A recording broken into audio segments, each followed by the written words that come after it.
আজকে আমি একটু কুমড়ো শাকের চচ্চড়ি করবো। কুমড়ো শাক ডাঁটা এই যে তো গরম জলে ভাপ দিয়ে নিয়েছি, বড়ি ভেজে নিয়েছি, কালো জিরা, শুকনো লঙ্কা ফোড়ন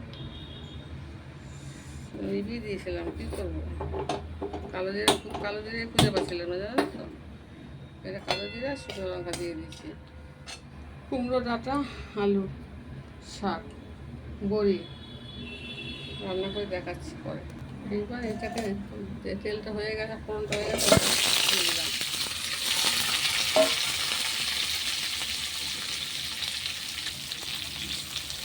দিয়ে দিলাম ফুল, হলুদটা দিয়ে দিচ্ছি। এবারে শাকটা দিয়ে দিলাম, ওই টাকা দিয়ে দিয়ে করবো। এবার একটু কাঁচা লঙ্কাটা পরে দেবো, কাঁচা লঙ্কা দোকানে আনতে গেছে, এটা চাপা দিয়ে দিলাম, বুঝলেন।